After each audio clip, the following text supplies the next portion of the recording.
demo in Module 1. I hope you learned a lot from the classroom portion. So if you turn in your textbooks to the end of Module 1, you'll see that there are recipes there for healthy snacks and meals.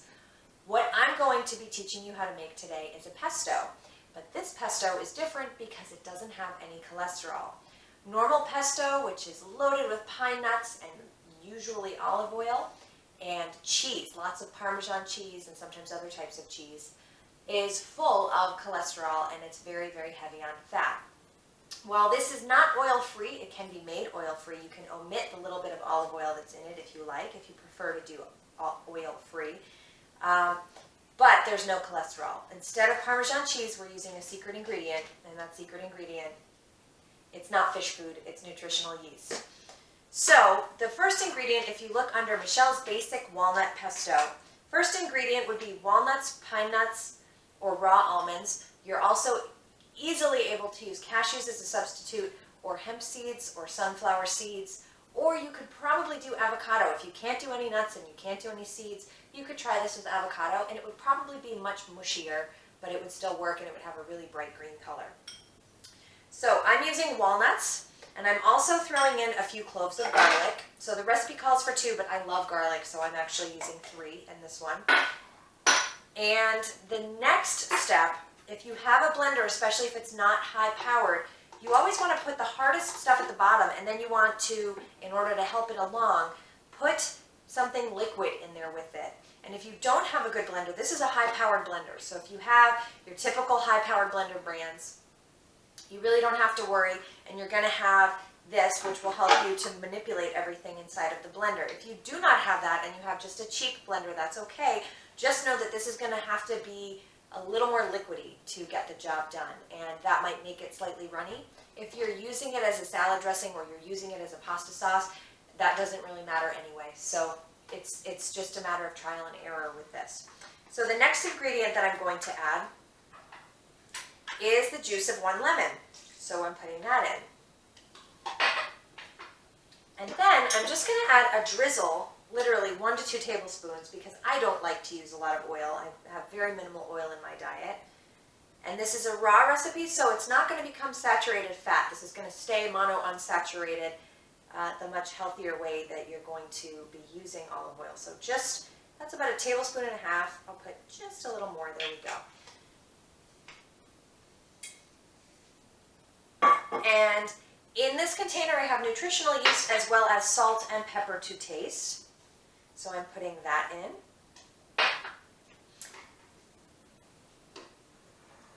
And if you want to make this a creamier pesto, again, you can use cashews, or you can use a combination of cashews and walnuts.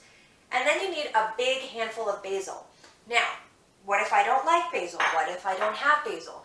What if I only have frozen or dried? These are probably questions that someone is asking as they watch this video, and that's fine. This can be done with kale, with arugula, with parsley, either flat Italian parsley or curly leaf parsley. It can also be done with dandelion greens. It's very bitter if you do it with dandelion greens. I personally like that, but you may not.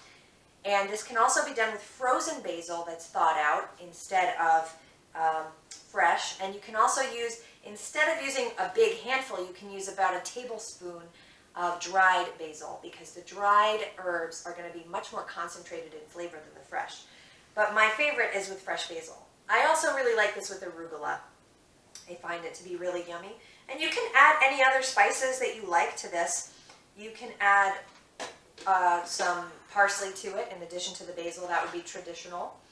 So we've got our walnuts, we've got our basil, we've got our garlic, we've got our olive oil, we've got our lemon, we've got our nutritional yeast in there now. And now the last ingredient, again, to help the blender along, is a little bit of water. And again, this is a high-powered blender, so it shouldn't take too much for this recipe.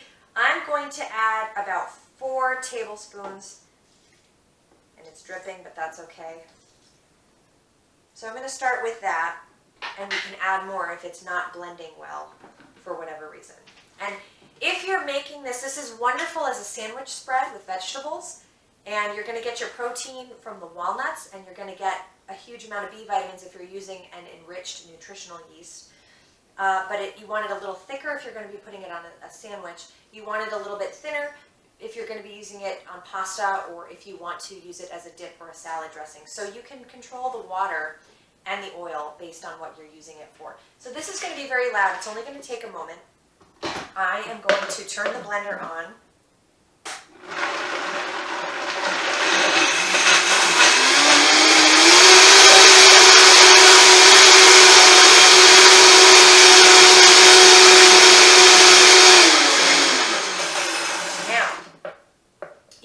That is nice, and I'm going to put this in here so I don't get it everywhere. You can see that this is nice and broken down now. I'll show that to you. There you go. It's a nice vibrant green. It smells very garlicky, but I'm putting this on pasta, and that's not really going to move very much to spread through pasta. So I'm going to add just a smidge more water to this to make it a little smidge more. Just to make it a little thinner so that it spreads throughout the pasta really evenly. And then we're going to put it back on the blender for just a second.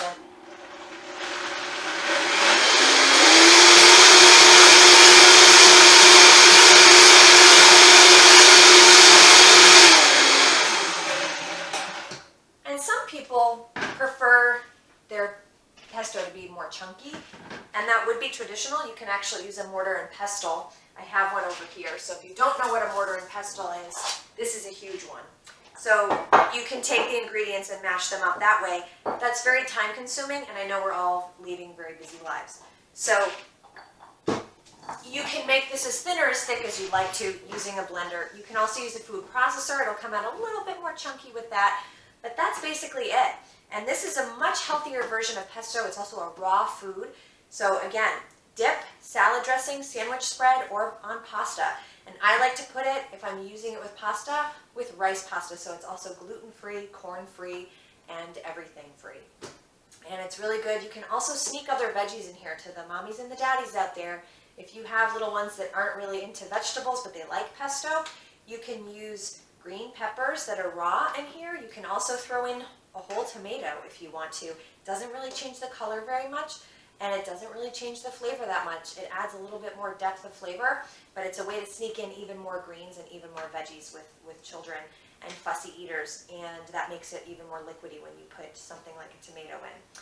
So that's just another idea. So make this recipe your own, do whatever you like with it, and enjoy it. And know that yes, it has fat and calories. It also has a huge amount of protein and fiber, and it's very satiating and satisfying. So when you eat this, it really is a whole meal. When you combine the walnuts with, and the little bit of protein that's in the nutritional yeast, with a pasta particularly, you're taking a vegan food, a plant-based food, and you're making it a whole protein. When we mix a protein with a grain, when it's plant-based, that makes an entirely whole protein that's really healthy for the brain, for the blood vessels, and for the whole body. And you don't even have to eat them at the same time of day, so you could eat a piece of toast or something in the morning, and then you could have this as a dip with veggies later in the day, and it would still find a way to bond and create the whole protein in your body. So that's just another tip about this. So good luck with this. You know you can always write with questions. I am here for support if you need me. And I hope that you enjoy the rest of the program. Don't be afraid to experiment in the kitchen. It's fun, it's educational, and it's not the end of the world if it doesn't come out exactly as you planned the first time. You'll learn a lot. Thank you, and see you next time.